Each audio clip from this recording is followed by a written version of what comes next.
হর্ষই দন্তাল নয় আকার। সেই বিনা মানে কি? ছাড়া, কোনো কিছু ছাড়া, মানে কিছু না ছাড়া। তাহলে আজ নারদ মুনি আমার কোন যন্ত্র বাজাইতে বাজাইতে আসছি? বয় হর্ষই দন্তাল নয় আকার, কোন যন্ত্র ছাড়া আসছেন। কিন্তু বাবা হীরা পিঙ্গলা সুষমা এই তিন রকমের যন্ত্র আমাদের এই বাদ্যযন্ত্রের মধ্যে আছে। সেই বিনা যন্ত্র নিয়ে আজ নারদ মুনি আমার ভগবান রামকৃষ্ণের কাছে আসছেন। জয় শ্রীরাম, জয় শ্রীরাম, জয় শ্রীরাম। নারদে দেখিয়া কৃষ্ণ আসন পেতে দিল, নারদ দেখিয়া কৃষ্ণ আসন পেতে দিল, নারদে দেখিয়া কৃষ্ণ আসন পেতে দিল। নারদ দেখিয়া কৃষ্ণ আসন পেতে দিল,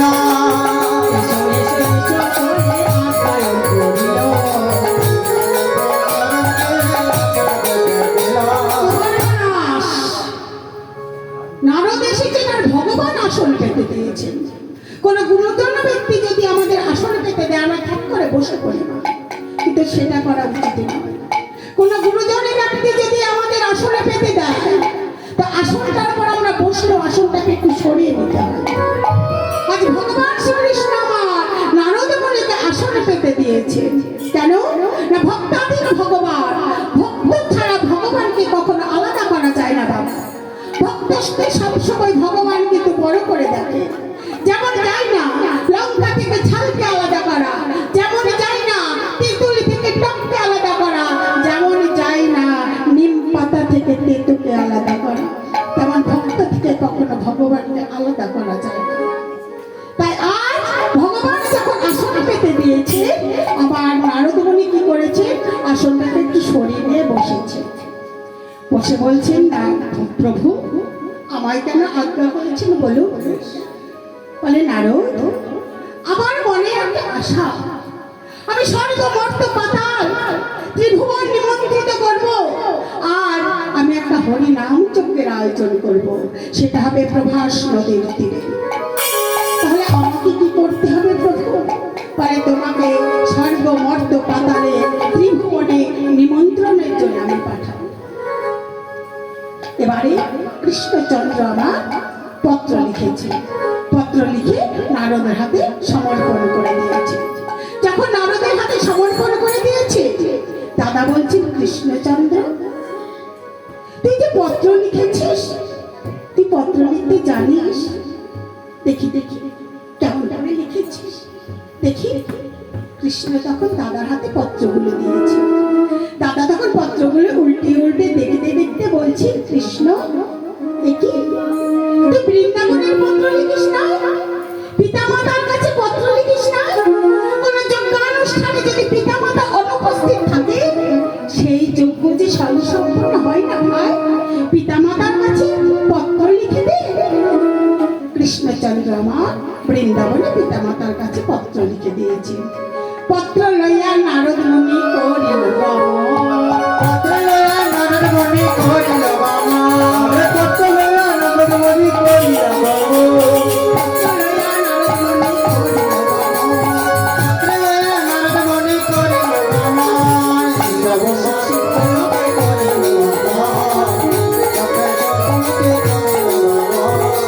ব্রহ্মা বিষ্ণু শিবলোকে পত্র সমর্পণ করে পত্র দিয়ে নিমন্ত্রণ করেছেন বাবা। স্বর্গ মর্ত পাতাল ত্রিভুবন পত্র দিয়ে নিমন্ত্রণ করে সোজা চলে যাচ্ছেন কোথায়? না বৃন্দাবন। পত্র লইয়া নারদ মুনি করিল পত্র লইয়া নারদ মুনি করিল গমন,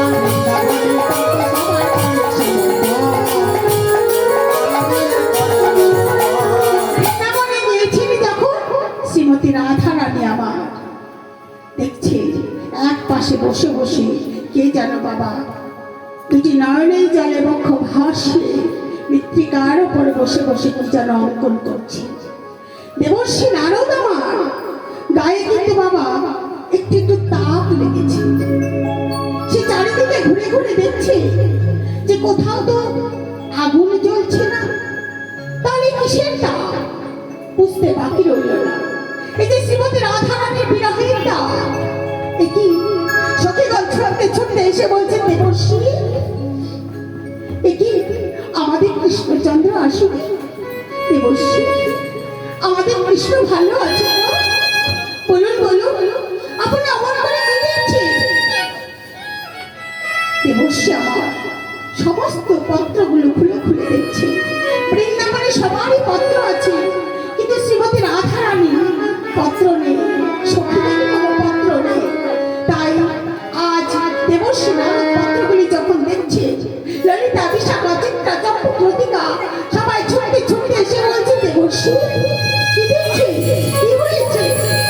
তাহলে আমি সবারই সর্বমস্ত পাতাল ত্রিভুবন নিমন্ত্রণ করে আসলাম, কিন্তু আমি বৃন্দাবনে সবাইকে পত্র দিয়েছি, কিন্তু শ্রীমতী রাধারানী ও সখীদের তো কোনো পত্র দেখতে পাচ্ছি না।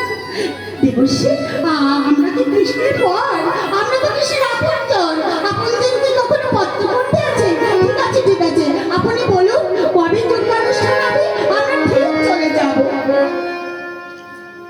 এবারে দেবর্ষী নারদ দেখছি শ্রীমতী রাধারানী আমার মৃত্তিকার উপরে বসে বসে নয়নের জলে বক্ষ ভাসিয়ে কি যেন লিখছে।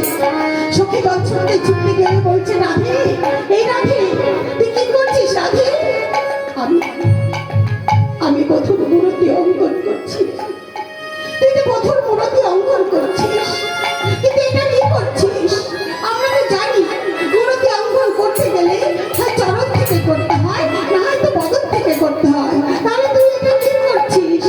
শ্রীমতী রাধারানী আকিয়া সে কোটি পড়াইল ধতি, আকিয়া সে কোটি পরাইল ঘটি, আকিয়া সে কোটি পড়াইল ধতি। আকিয়া সে কোটি পরাইল ঘটি। মানে এই কোমরটা এঁকেছে না, এই কোমরটা এঁকে ধুতি পরা আছে। ধুতি, ধুতি মানে কি? আমরা হয়তো সবাই ভাবছি বাবা, ওই যে আমরা যেমন দাদু দিদারা সব ধুতি পরে সেই ধুতিটার কথা বলছি, কিন্তু সেই ধুতি নয় বাবা, ধুতি। ধুতিটা কি? এই যে বাবা একটা কাপড়ের উপরে একটা ছোট্ট ওড়নার মতো একটা বেঁধে দেয় কোমর মতো, সেইটাকে বলছি। তাই শ্রীমতী রাধারানী আমার আজ প্রথমে তার প্রাণবধূ কোটিটা এঁকেছি, কোমরটা এঁকেছি। বলে কি আকিয়া সে কোটি পড়াইল ধতি, আকিয়া সে কোটি পরাইল ঘটি। সরোবর তাহারো কর, সরোবর তারয় কর। ধুতির ওপরে নাবি সরোবর এঁকে দিয়েছে। তারপরে বাহুটি আকিয়া মুরলী দিয়া, আকিয়া দিয়া পরাইল ঘটিয়া। আকিয়া মুরলী দিয়া, আকিয়া দিয়া মুরলী ধারিয়া। বাজা বাজা বাজা বাজা বাজা বাজা, বাজা বাজা। হে আমার প্রাণের বধূ বাজা বাজা। ওরে আমার প্রাণের বধূ বাজা বাজা। এই রাধে, তুই তো তোর বধূর চরণ আঁকলি না, বদন আঁকলি না, এই কোটিটা আঁকলে তোর বধূর বাঁশি বাজাবে। বলে না চরণ কেন আঁকলি না? ললিতা, আমি আমার বধূর চরণ কেন আঁকলাম না জানি? সেই চরণে পেয়ে যদি আমার বধূ আবার কোথায় চলে যায়, আমার কাছে আর কখনো ফিরে না আসে, তাই আমি বধূর চরণ আঁকলাম না রে। মাগো, এখন দেবর্ষী নারদ মনে মনে ভাবছি যে শ্রীমতী রাধারানী সে কেন বাবা এই হা কৃষ্ণ প্রাণ কৃষ্ণ করে কাঁদছে, তবু তার ভগবান তার কাছে আর ফিরে আসছে না। অভিশাপ, অভিশাপ, এবার কেমন অভিশাপ যে শ্রীমতী রাধারানী ভগবানের একমাত্র প্রেয়সী, ভগবানের ভক্ত, তার আবার কিসের অভিশাপ? একদিন ভক্তাধীন ভগবান ভক্তির মনোবাঞ্ছা পূর্ণ করবার জন্য বিরজার কুঞ্জে ছিলেন। বিরজার কুঞ্জে ভক্তের মনোবাঞ্ছা পূর্ণ করছে। এমন সময় শ্রীমতী রাধারানী আমার সকাল থেকে বধূকে দেখতে পাই নাই বলে তার মনটা আকুলি বিকলি করছে। আস্তে আস্তে দেখছি বিরজা কুঞ্জের সম্মুখে দাঁড়িয়ে আছে শ্রীরাম সখা। শ্রীরাম সখাকে দেখে দেখে বলছি, শ্রীরাম ভাই, আমার প্রাণবধূকে দেখেছিস ভাই? বলে না সে কোথায় আছে? আমি যা পারছি না রে, আমি যে তাকে এক মুহূর্তে দর্শন করবো। বলে হ্যাঁ, তোমার প্রাণবধূ এই বিরজার কুঞ্জে আছে। বলে বিরজার কুঞ্জে? সরে যাও, আমি যাব না। না, তুমি যেতে পারবে না, কারণ আমার বধূ বলেছে সে যতক্ষণ না আমাকে বলবে ততক্ষণ আমি কাউকে কুঞ্জের মধ্যে প্রবেশ করতে দেব না। সিধা তুই জানিস না আমি আমার প্রাণবধূকে এক মুহূর্ত না দেখতে পারলে থাকতে পারি না। সরে যা সিধা, আমি যাব।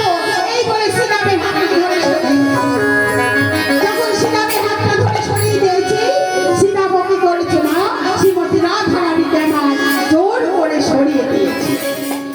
সিধা তুই আমার কাছে অসুরের মতো আচরণ করেছিস, দৈত্যের মতো আচরণ করেছিস। তোকে আমি অভিশাপ দিলাম, তুই দৈত্য করে জন্ম হবে তোর।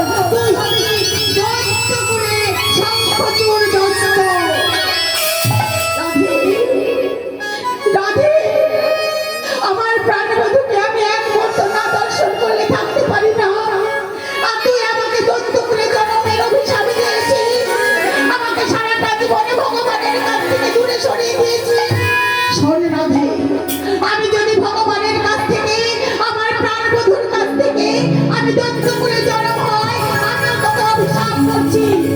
একদিন নয়, এক এক করে 100টা বছর কৃষ্ণ প্রাণ কৃষ্ণ করে কাঁদবি, তবু তোকে ভগবান তোর সঙ্গে দর্শন করবে না। সেই অভিশাপে আজ শ্রীমতী রাধারানী আমার কৃষ্ণ প্রাণ কৃষ্ণ করে কেঁদে কেঁদে পক্ষ ভাসে। তবুও ভগবান তার কাছে আসছে না। কেন? অভিশাপ কখনো কাউকে ছেড়ে কথা বলে না। গুরু শিষ্যের অভিশাপ লাগে, শিষ্যের গুরুর অভিশাপ লাগে। ছোট বড়কে অভিশাপ দিলে লাগে, বড় ছোটকে অভিশাপ দিলে লাগে, যদি তার অন্তর দিয়ে থেকে দেয়। নারদে বলছি, এ কি? ওটা কে? ওটা জন্য কে? একটা থালার উপরে ক্ষীর নবনী ছনা মাখন নিয়ে দাঁড়িয়ে দাঁড়িয়ে কাঁদছে আর বলছে, গোপাল কে? কে? গোপাল নাকি? গোপাল এসেছিস বাবা? আয় বাবা আয়। তাড়াতাড়ি করে দিচ্ছি তোমার যশোদা, তাড়াতাড়ি করে নারদকে প্রণাম করছে। বলছে কে এলি গোপাল? বলছে না মা, দ্বারকা থেকে এলাম আমি।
গেল তখন বাবা যথাদিন উপস্থিত হয়ে যাচ্ছে।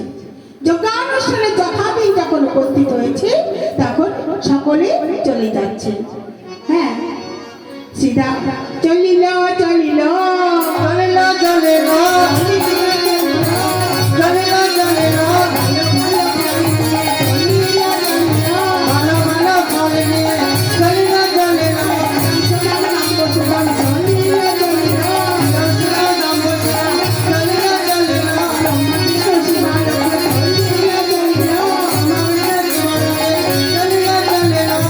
সবাই বাবা চলেছেন কোথায় না যজ্ঞানুষ্ঠানে ভালো ভালো ফল ভালো ভালো মিষ্টান্ন দিয়ে চলেছেন, যা আমাদের ভগবান সেবা করতে ভালোবাসে। এদিকে ললিতা সখী বিশাখা সখী সবাই যাওয়ার জন্য যখন প্রস্তুত হয়েছে, শ্রীমতী রাধারানী মনে মনে ভাবছে আমিও যাব। শ্রীমতী রাধারানী আমার নিজে হাসতে একটি পশরা সজ্জিত করেছেন বাবা। ক্ষীর নবনী ছানা মাখন নিয়ে শ্রীমতী রাধারানী যখন ঘর থেকে বাইর হবে তখন তার শাশুড়ি মা জটিলা কুটিলা জটিলা এসে বলছে, বৌমা তুমি কোথায় যাবে?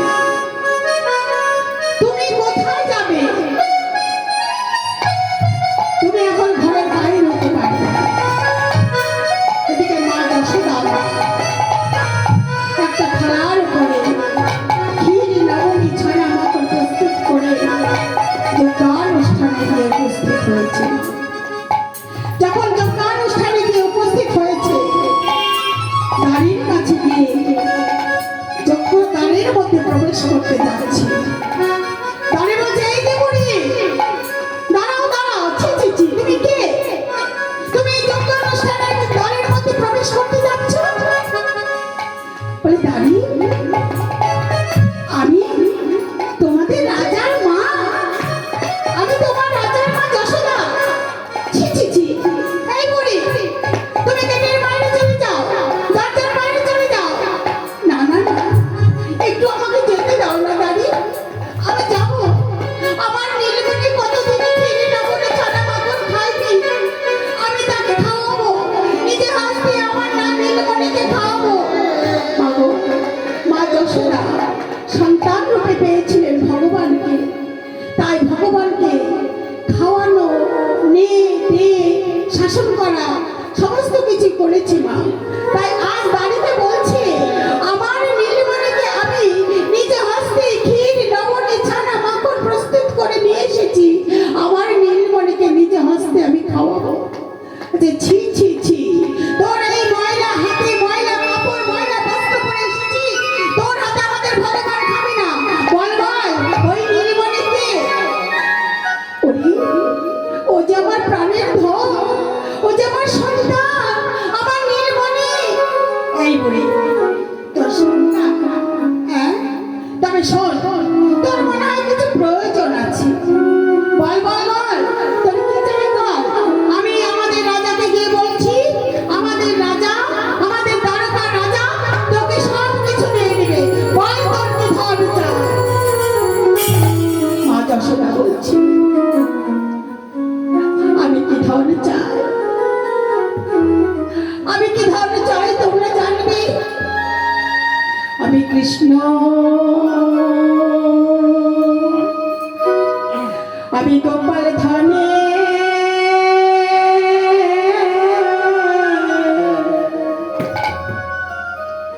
আমি ধনী,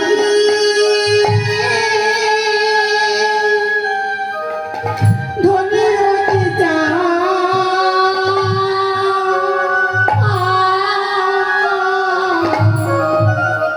আমি গোপাল গোপাল ধানে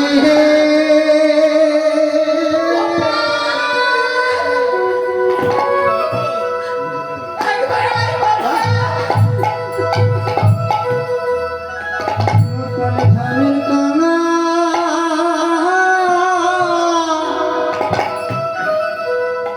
কাঙালিনী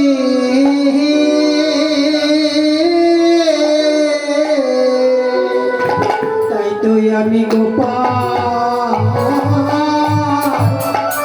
ধনে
আমি তাই তো তোমাদের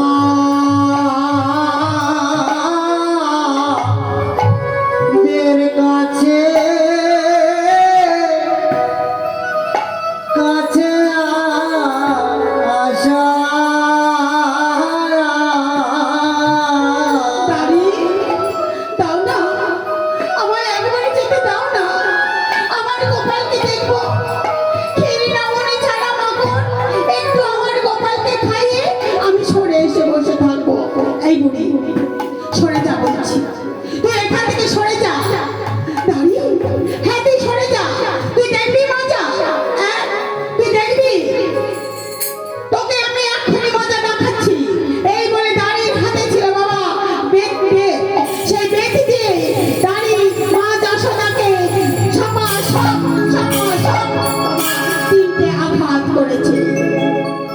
আর গোপাল গোপাল গোপাল করে চিৎকার করে ওরে গোপাল রে গোপাল দেখানে আমার দেখা দে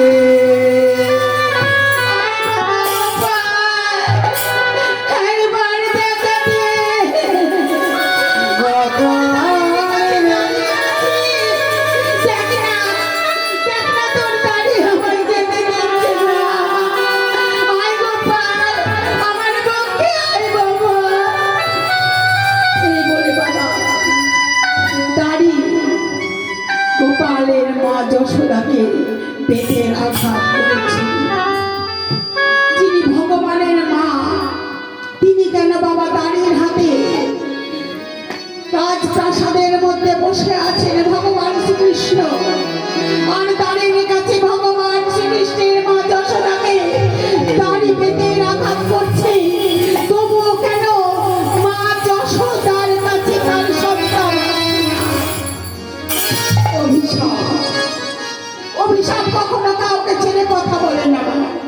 এই অভিশাপ মা যশোদা ছিলেন সত্য যুগে মা ধরা সতী। একদিন ব্রহ্মা বিষ্ণু মহেশ্বর ব্রাহ্মণের বেশ ধরে এসেছিলেন মা ধরা সতীর কাছে মধ্যাহ্ন সেবার জন্য। আর মা ধরা সতী কোথাও এক মুষ্টি অন্ন না পেয়ে একটি মুদির দোকানে তার মাতৃস্তম্ভ বন্ধক দিয়ে চাল ডাল তেল নুন দিয়ে এসে মধ্যাহ্ন সেবা দিয়েছে। তাতে ব্রহ্মা বিষ্ণু মহেশ্বর সন্তুষ্ট হয়েছে।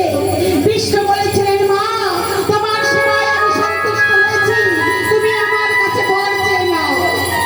যখন বললেন তুমি আমার কাছে বর চেয়ে নাও, তখন মা যশোদা মা ধারা সতী বললেন, বাবা মা নারীদের একমাত্র চাওয়া একমাত্র পাওয়া হলে আমার সন্তান। আমার এই অক্ষত দেহ কোনো সন্তান তো পার করবে না, তবে তুমি যে আশীর্বাদ আমায় দেবে আমি মাথা পেতে নেব। কৃষ্ণ বললেন, এই যুগে তো হবে না, আগামী দাপর লীলায় আমি যখন ভগবান হব, ভগবান শ্রীকৃষ্ণ হয়ে আর তুমি হবে মা যশোদা।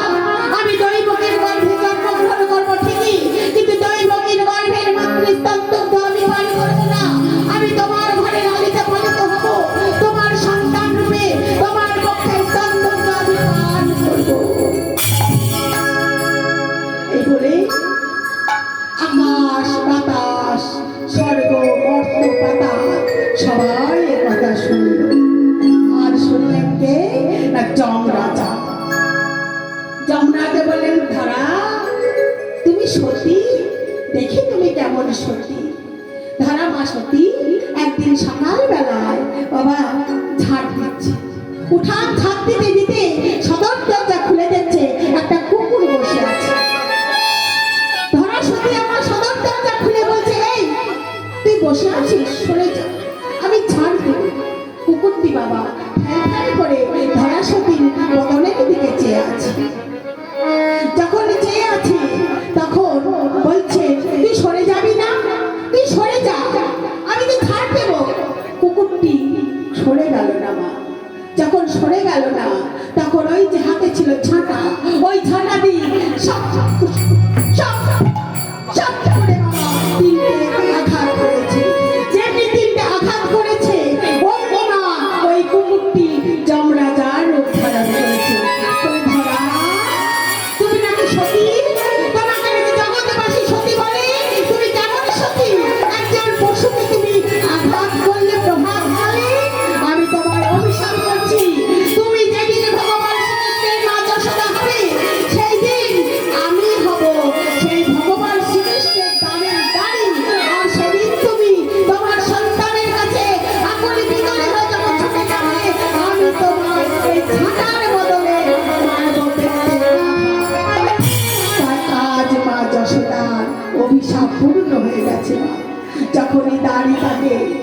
আঘাত করেছে, তখনই মা যশোদা আমার গোপাল গোপাল করে চিৎকার করছে, গোপাল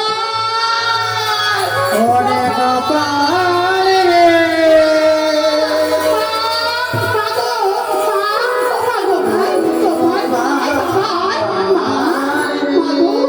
তুমি এসেছো মা।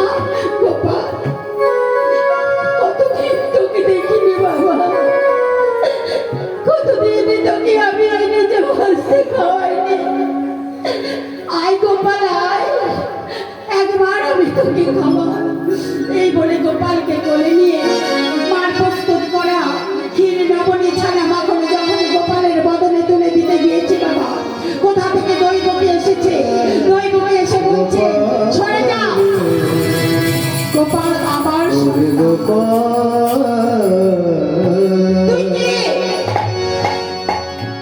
তুই কে?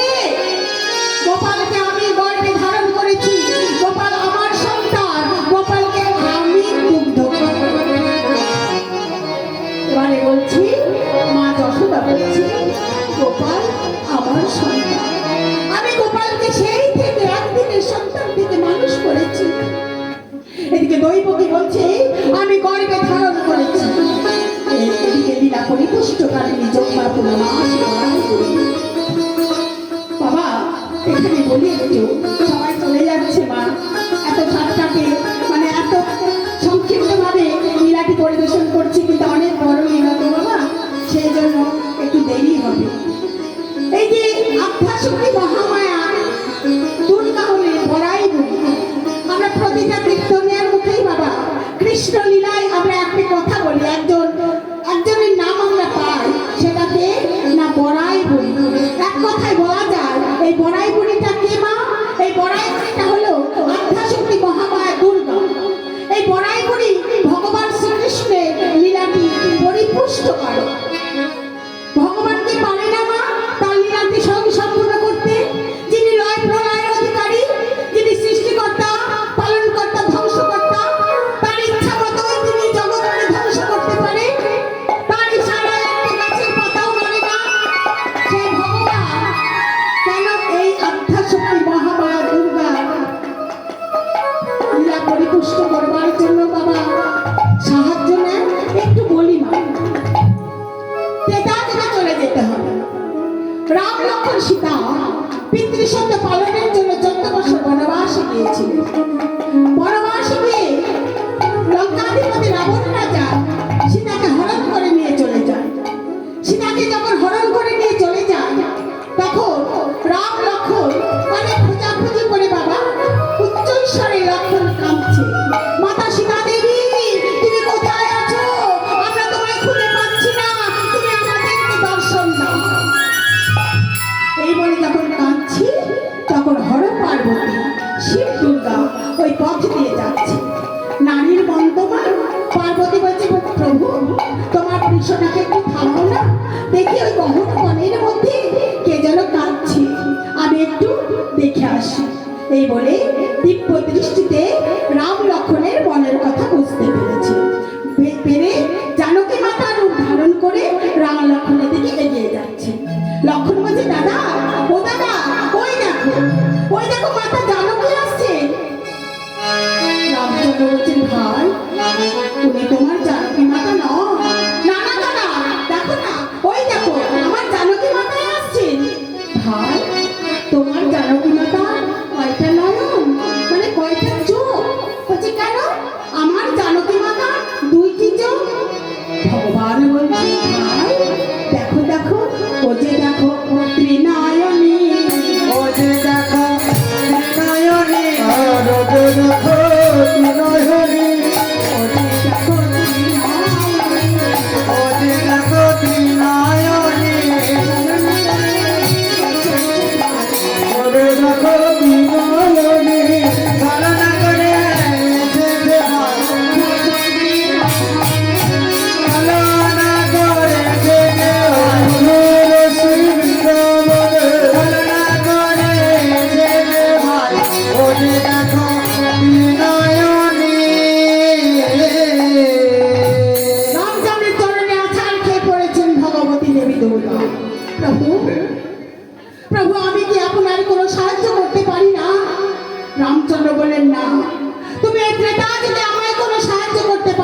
কৃষ্ণ থাকবে এক পাশে আর দুই মা থাকবে আর এক পাশে, আর সামনে দিয়ে 100টা বাবা বস্ত্র পরপর ঘিরে দিতে হবে।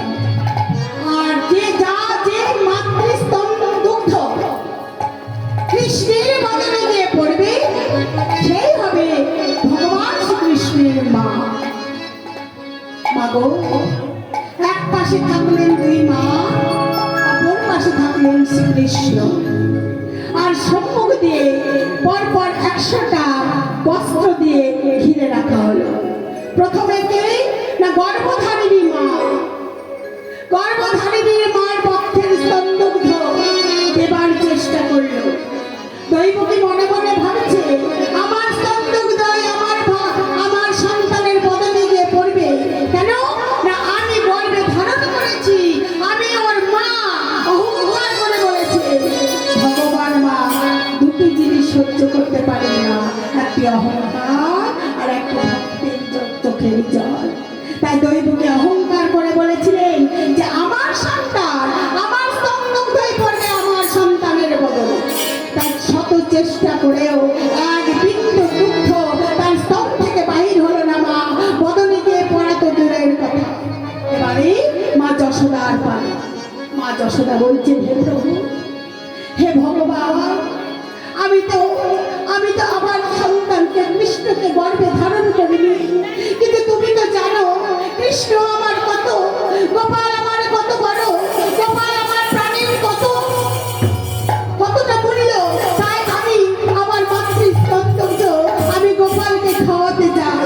এই বলে মা যশোদা আমার মাতৃস্তন্ত্রে হাত না দিতে স্তন থেকে দুগ্ধ বাই হয়ে গোপালের বদলে যেই পড়েছেন, ওই জয় যশোমতী জয় যশোমতীর জয়দার, যশোমতীর জয়দার, আর যশোমতীর জয়দার, যশোমতীর জয় দিলে জয় হবে, যশোমতীর জয়দার। শ্রীমতী রাধারানী আমার প্রভাস যজ্ঞে আসবেন বলে বাবা প্রস্তুত হয়েছে। এবারে রাধারানীর স্বামী আয়া একটি লাঠি নিয়ে এসে বলছে, এই বল রাধে, তুই কোথায় যাচ্ছিস? হ্যাঁ, তুই কোথায় যাচ্ছিস? প্রভাস যজ্ঞে যাচ্ছিস? ওই কেলাছড়ার কাছে, কৃষ্ণের কাছে তোর মজা দেখাচ্ছি, দাঁড়া।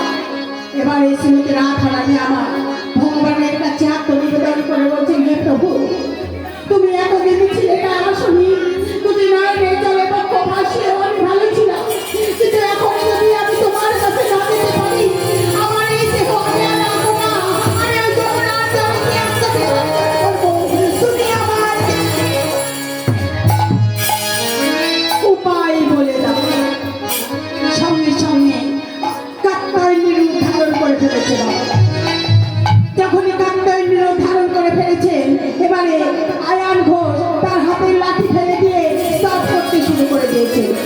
সর্বমঙ্গলে মঙ্গলে শিবে সর্বার্থ সাধিকে শরণে ত্র্যম্বকে গৌরী নারায়ণী নমস্তে, নারায়ণী নমস্তে, নারায়ণী নমস্তে।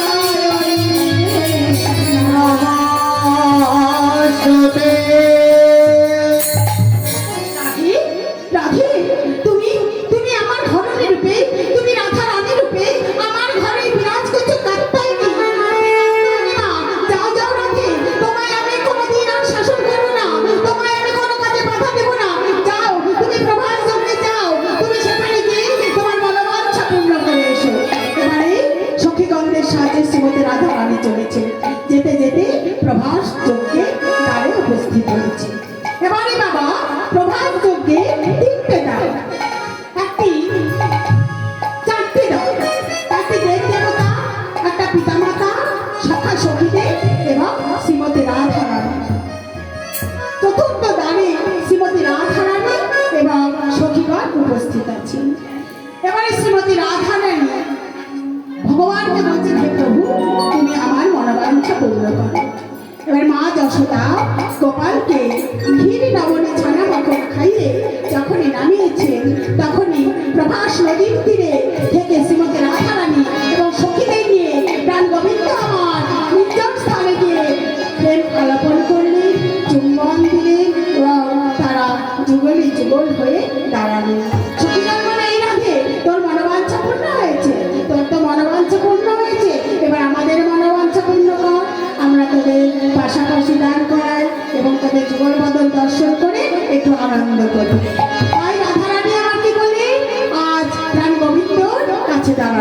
রাই দাঁড়ালো রে শাম দাঁড়ালো রে তবু অঙ্গে অঙ্গ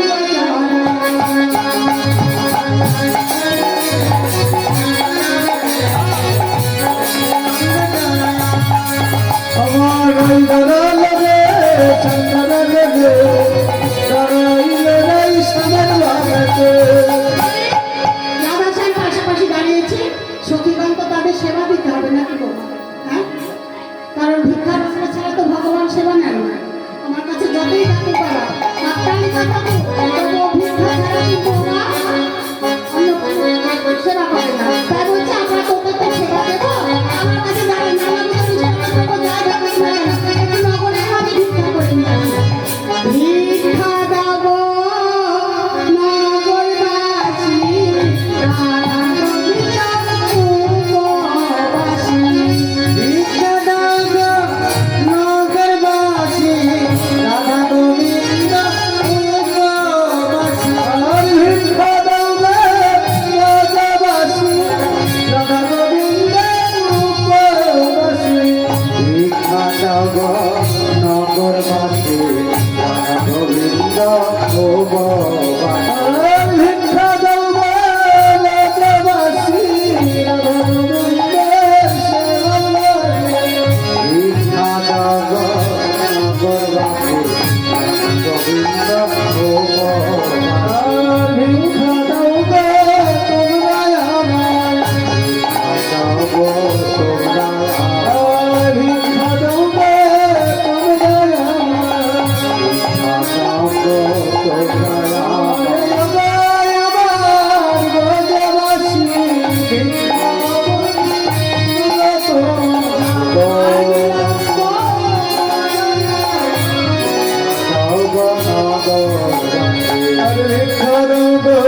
নগরবাসী, ভিক্ষা দাও গো নগরবাসী।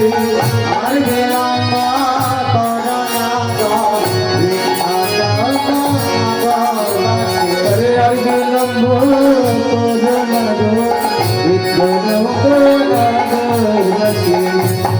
জানাবি, আজ আমরা কেন এখানে উপস্থিত হয়েছি মা সকলেই জানি।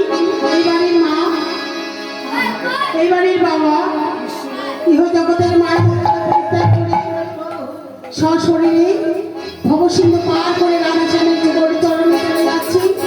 তার আত্মা যেন শান্তি পায়, তার জন্য এই বাড়ির আত্মীয় স্বজন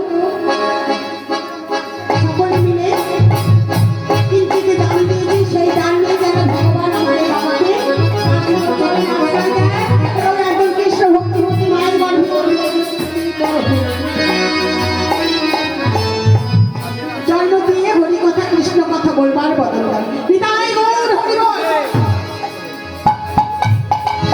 হরে কৃষ্ণ বলে দিদি বাহু দুলে, নাচে মনে হরি বলে।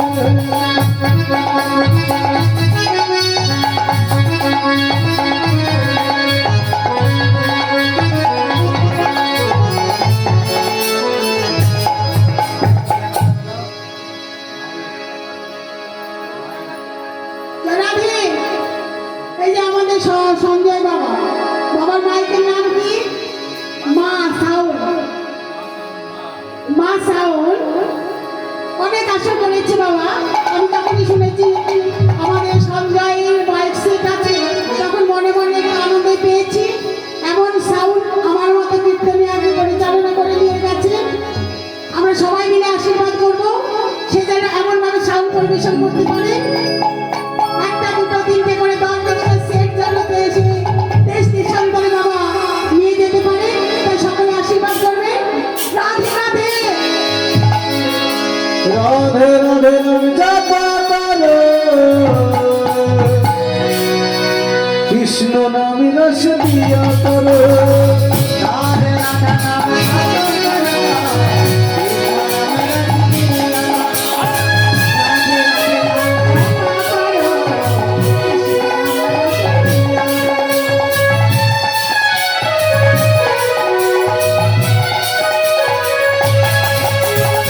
রাধা রানী হরি মহারানী, তুমকো মহিমা সব কিছু জানে।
রাধে তোমায় পারে পারে করছি যে নানা, করছি যে নানা, যমুনাতে জলতে লাগে না। ও রাধে, ও রাধে, রাধে রাধে তোমার মনে মনে করিব মনে, করিব মনে, সবাই জানতে লাগে মনে। ও রাধে, ও রাধে, কৃষ্ণ ভালোবেসে তোমায় ও রাধে বলে নাম, ও রাধে বলে নাম, ভালোবাসার জন্য পেলে অনেকের নাম। ও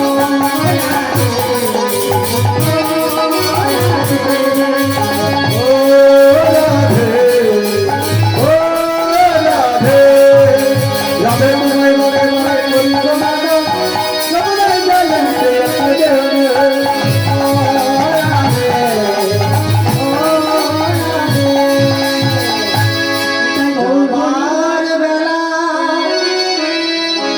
একটি কথা শুধুই বলে যা,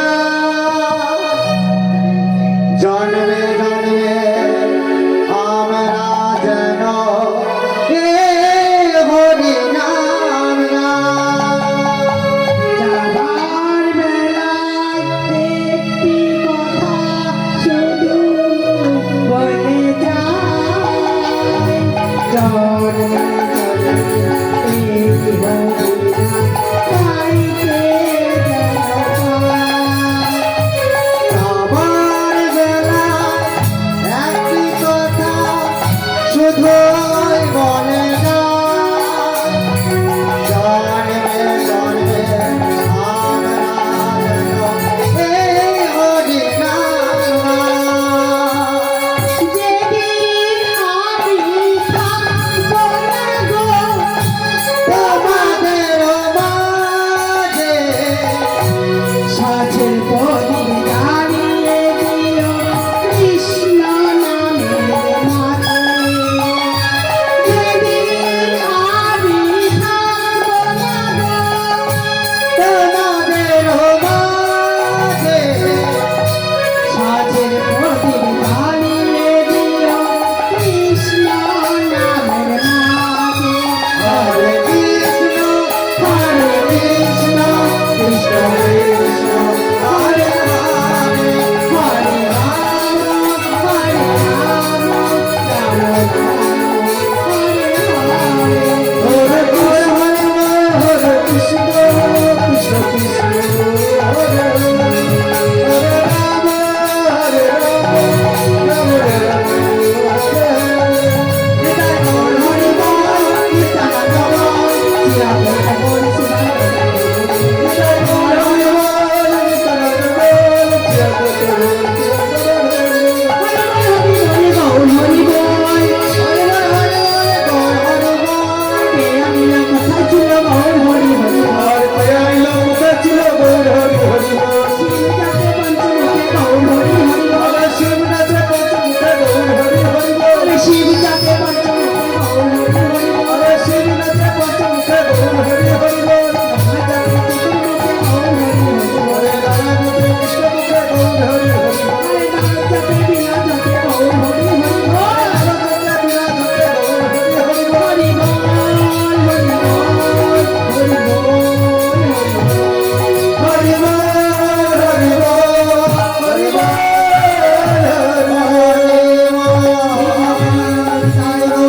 বল। জয় মহাপ্রভু। জয় রাধেশ্বর।